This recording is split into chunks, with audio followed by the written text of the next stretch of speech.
एक दिन भगवान रमर महर्षि के पास एक ऐसा भक्त आया जिसने उपनिषद, अष्टावक्र, अवधूत गीता, श्रीमद् भगवद गीता आदि लगभग 700 दर्शन शास्त्रों का अध्ययन किया था।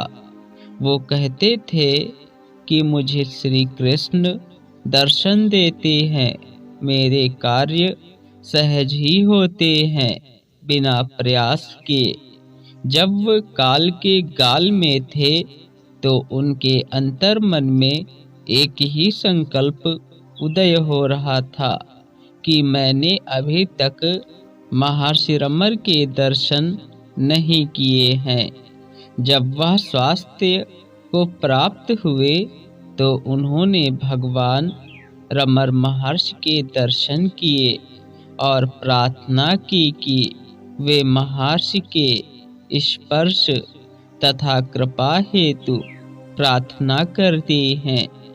महर्षि ने कहा, आत्मेवाहम गुडाकेश, अर्थात मैं आत्मा हूँ, आत्मा ही गुरु है तथा आत्मा ही कृपा है। आत्मा के बिना कोई नहीं रहता, वह सदा संपर्क में है, बाह्य स्पर्श की कोई आवश्यकता नहीं है।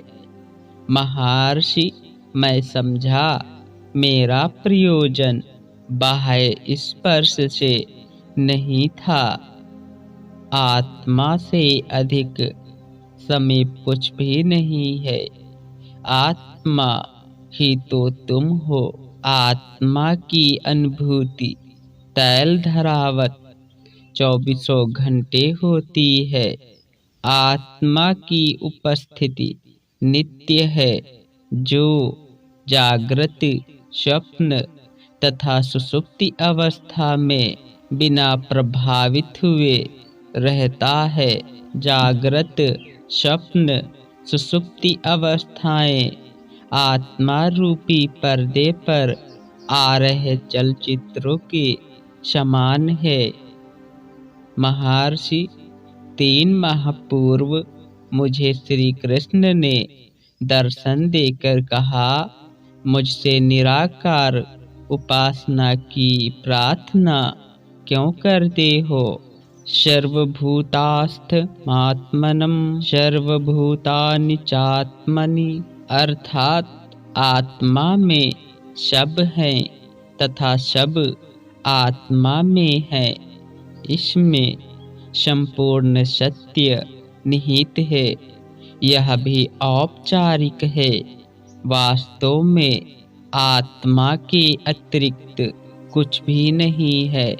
जगत मन का प्रक्षेपर मात्र है। मन का उदय आत्मा से होता है। आत्मा ही एकमात्र सत्ता है तथा आत्मा ही एकमात्र सत्य है। किसी प्रकाश स्रोत में निहित प्रकाश ही प्रक्षेपित होता है, वैसे ही आत्मा में मन निहित है, जो आत्मा से ही प्रकट होता है तथा सुषुप्ति में आत्मा में ही लीन हो जाता है। यह मन जागृत अवस्था में संसार की ओर प्रक्षेपित होता है तथा निद्रा के दौरान अपने मूल स्रोत आत्मा में लीन हो जाता है। सारा खेल तो मन का ही है। जब मन बहिर्मुखी होता है तभी तक संसार का अनुभव होता है। अंतर्मुखी मन के सामने ना तो कोई संशय है और ना ही कोई दुख है, बस आनंद ही आनंद है। परंतु महर्षि, इसका अनुभव होना कठिन है। कुछ भी अनुभव नहीं करना है। वह नित्य, शुद्ध, बुद्ध, मुक्त अवस्था है। वह अवस्था सहज तथा नित्य है। किसी नवीन वस्तु को प्राप्त नहीं करना है। इसके विपरीत मनुष्य को अपना अज्ञान त्यागना है। बस इतना ही तो करना है। इस अज्ञान के मूल को खोजना होगा। यह अज्ञान किसको है? व्यक्ति किससे अनभिज्ञ है? वहाँ दृष्टा एवं दृश्य है। यह द्वैत भाव तो केवल मन का गुण है। मन आत्मा से है। मन आत्मा से प्रक्षेपित हुआ यंत्र मात्र ही है।